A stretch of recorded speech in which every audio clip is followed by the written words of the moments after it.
Hey guys, welcome back to GameTree. As you probably know, I'm John, the starter of GameTree. It's an app for helping gamers discover friends in games according to their tastes and personalities. And this is Dario Nardi. He's a neuroscience researcher and also a professor. And he's also written books on not just neuroscience, but also for gaming. That's right, yeah. So, first off, is gaming good for us? Like, how and why? Should we do gaming? Is there too much? Is there a right way? So as we've been finding out, apparently the answer is gaming is pretty good for us. But I've got to make a couple disclaimers out there up front. Yes. Don't spend your whole life gaming, and also don't play just the same game over and over and over again, because then you stop learning and your brain stops developing. Yes, yeah. So we're definitely going to have that little neuroscience aspect throughout all of our stuff. Cool. Yes, yeah. So one of the cool things is that growing up, kids play games all the time. I mean, 90% of kids have played some kind of console or video games. Kids play outside. Animals play. And it seems like gaming is a part of our brains. It's something that I think we forget as we get older, is that we actually could and should still be playing. Mm-hmm. It seems like it's a thing for kids, but it's definitely not. It's also a good alternative to a lot of other things now. Gaming is booming. The gaming industry for tabletop games itself is growing about 25 to 42% per year. Mm-hmm. That's hugely massive, and it's kind of like a secret, but it's really gotten big. Mm-hmm. Locally in San Diego, there used to be just a couple gaming stores, and now I see that there's 12 or 13. Yeah. And since I've been here about 15 years ago. And it's important to know, yeah. By the way, these are not necessarily for kids, right? Oh, no. The average age is, I think, early 30s. Yeah, early 30s. And to give a sense of how many people this is when we're talking about gaming and how it's taken off, what was it? It was Call of Duty, just 1 month after the release. They had something like 600 million hours. 600 million? 600 million. So imagine how many years that adds up to. And a lot of those are not kids, they're adults. Huh. Yeah, so I guess the question is like, that's great that I guess people are learning a sort of set of skills, and at least they're socializing a certain set of skills. A lot of them are socializing with games, which is really great. 2/3 of people say that they play because they want to be with their friends and to socialize. But there is that question, is it really good? You know, because there's like that guilt factor. Yeah. Yeah, it's like, oh, I should be doing adult things. That's a lot of what we want to put at ease, is answering questions about how gaming is actually really good for you. The average gamers are much more intelligent than an average person in general. Mm. And it's not necessarily like they start more intelligent. It actually makes our brains smarter, which we'll get into. There's one more benefit with the video. You know, if you have friends and family that you wish would sort of like join you in some gaming stuff, this is also the video for them. Oh, yeah. So like, feel free to share, right? Yeah. Yes. So I understand you have, you were in Bali recently, weren't you? Yeah. And before that in Mongolia and Ukraine. Mm. And actually gaming even there was actually really useful, surprisingly. Mm-hmm. You think of Bali as the land of maybe not so much gaming, but a lot of the best people I met were because I joined a board game group. And also I was hosting Dungeons & Dragons games. And this was a way to find out people who I kind of resonated with on the island and get together and to build emotional experiences. And those are some of my best friends that I've made there, is by having this excuse to get together. Whereas usually, you know, you meet at a bar or you're going out and there's usually alcohol involved. So this is an excuse to hang out. And it's actually even better with alcohol. Sometimes people still drink, but I think that's something, especially in this day and age when more people aren't drinking. Like half my friends don't even drink anymore. To have some sort of activity to do that's still really fun.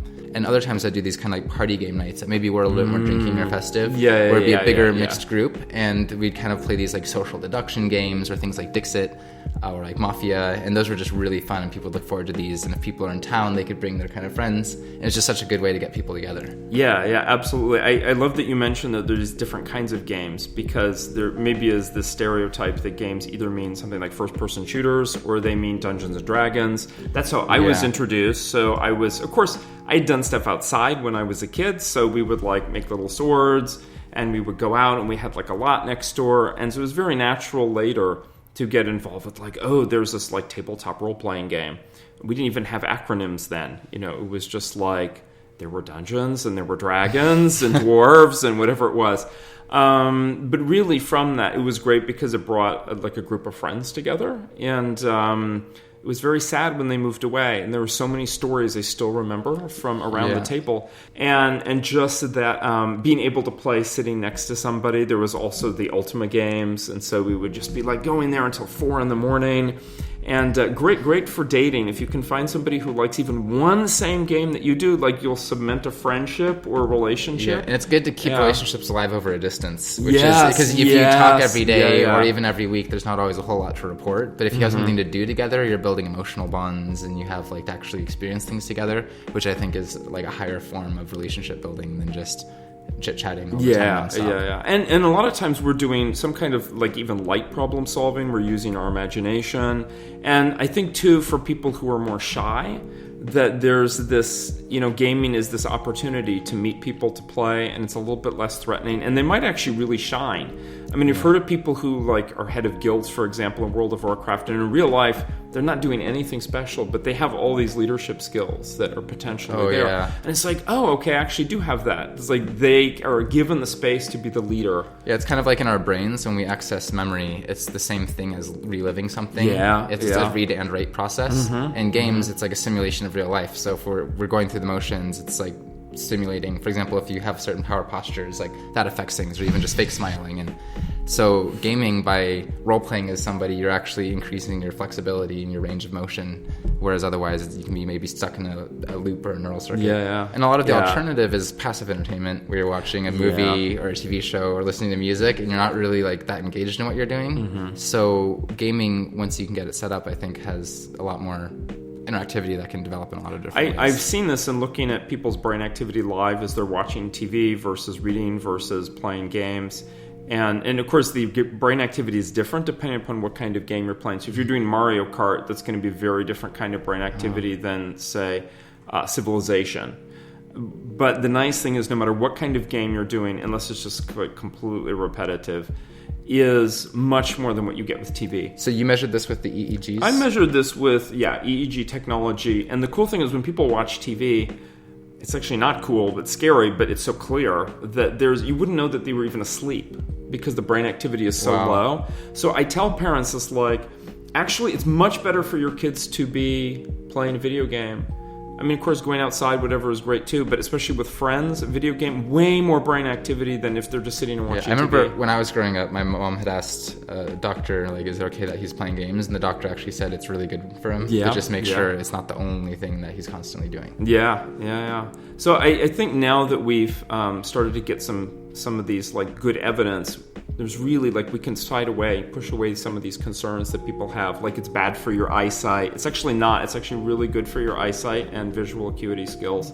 And it improves concentration. And shooters make your brain move way faster. I've seen studies. And it's not just random activity. It's like this focused activity that games bring about. Kind of like flow? Yeah, there's this kind of flow state that can happen, and that's really, really beautiful to see, whereas the passive entertainment never does that. You had mentioned something balance at the beginning, so it's still balance is important. Like, after 20 minutes of doing any kind of activity, the brain usually needs to do a little bit of a rest mode. So it's okay to take breaks, to switch it up a little bit and do something different. So if you're playing the same game all the time, maybe that's fun to a point, but it's okay to play different games, like board games, first-person shooter, like anything you want to do. Wii is very different. I read a really convincing essay that the number one benefit of games, at least from just the purely more like neurological brain side, I think like relationships are a big part, and just as an alternative to other things people would spend that time on, but it's actually learning how to learn, which is the most important life skill. Because we're kind of constantly learning. People with the growth mindset end up doing the best, they're the happiest. And so in games, they're always increasing in difficulty, they're increasing in complexity. So if you are varying it a little bit, then you're constantly pushing those things because you're having to figure out new systems and problem solve on like a hyper attentive level, when everyday life, we're not always necessarily having to do that.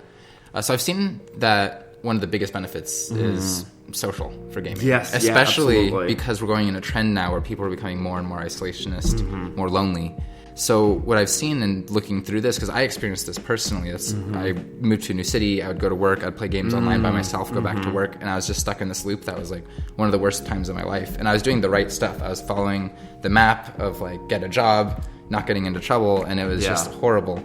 And I was like, there's probably tons of people around me that I could be meeting, or I could be playing these games with people, not just like random strangers online, but actually like friends and stuff. So that's a lot of what triggered this.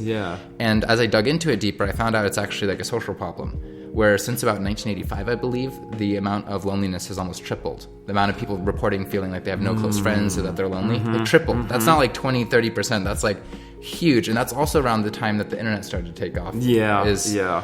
So I think that a lot of it is, and I think this has also been researched as well, is just that the internet isolates people. But loneliness and play, I think, are pretty inversely correlated, where if you're playing with people, you're interacting, that's sort of an opposite thing. So having more excuses to connect through that, I think, is really valuable. Yeah. What they found is that loneliness is contagious.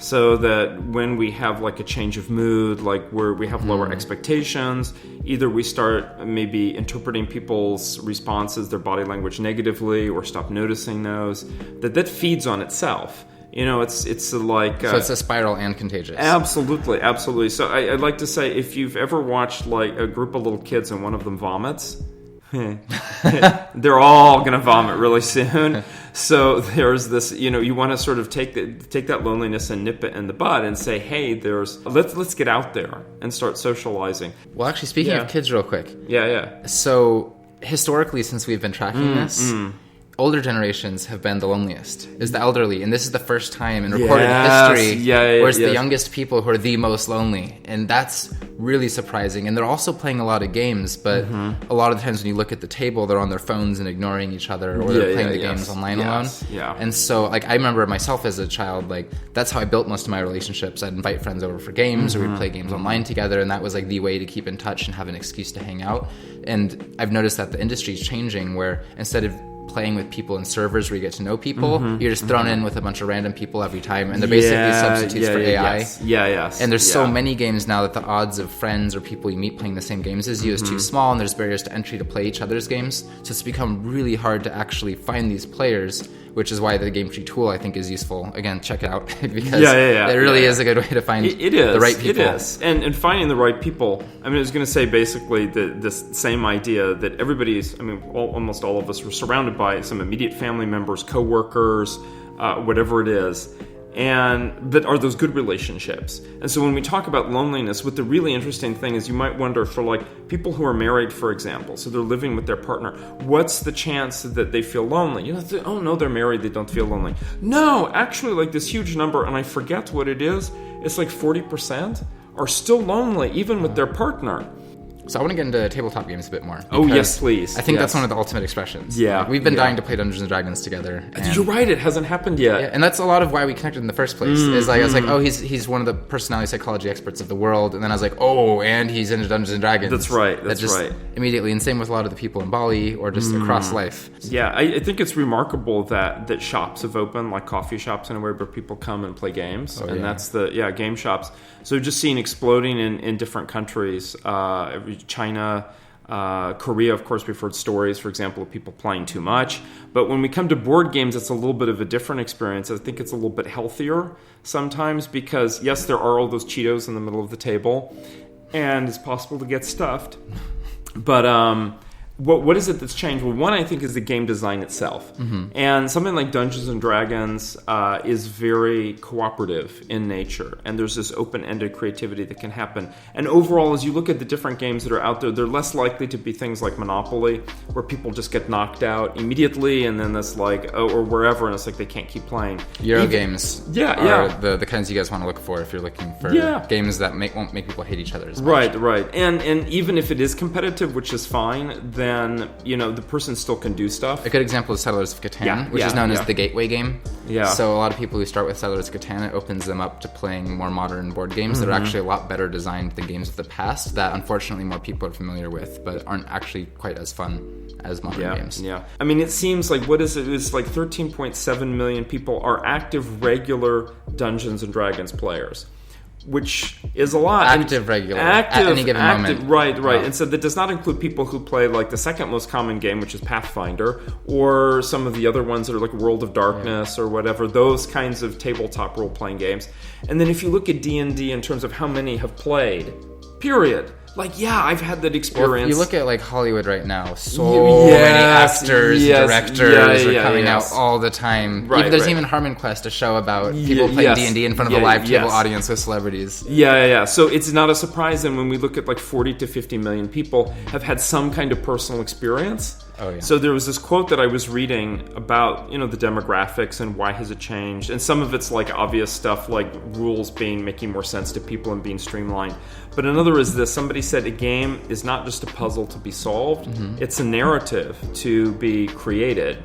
And so when people take seriously this idea of narrative, and then yes, it is an opportunity to do acting, then they really can get into it. And I feel that's like really exciting. But people don't have to do that. Is there anything you'd say for the gamers who say they can't stop gaming or they game too much?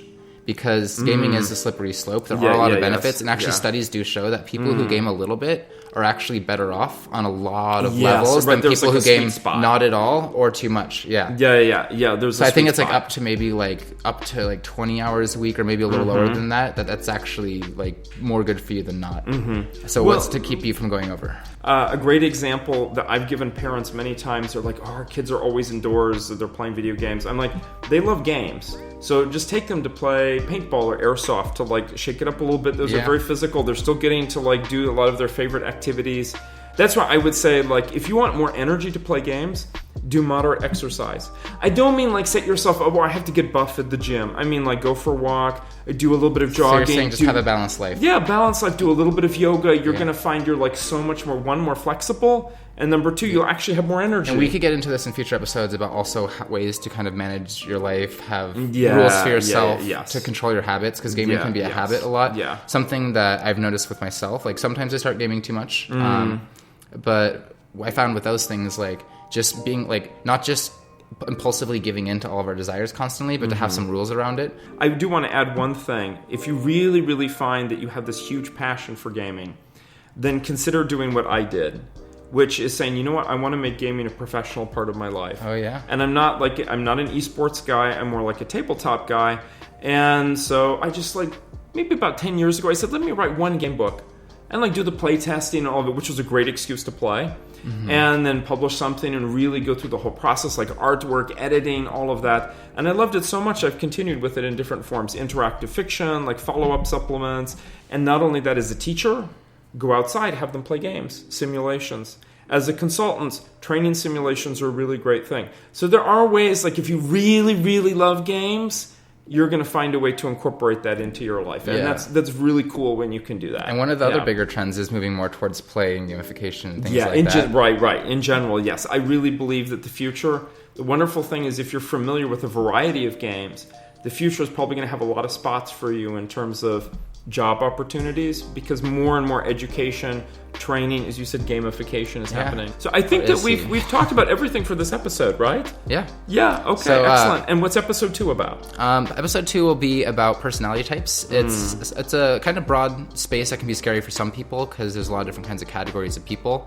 So we're going to try to make it really easy and digestible, but this is a really, really, really powerful tool, to the point where I was even thinking about just going into psychology and getting a degree because of that. But you being a professor, like with professor of the year at UCLA, which is one of the top programs in the world, you already know a lot. Yeah, I spent thousands of hours on these things. That's right. There's such a thing as called opportunity cost, which is something that gamers usually learn too. Trade-off with resources, that is a really good skill. You're not going to learn that in school, but you will learn that gaming. So thank you for watching, and feel free to share this episodes with your fellow gamers and also your friends and loved ones who maybe need to do a little bit more gaming. Yeah. See you next time. Yeah. Thank you.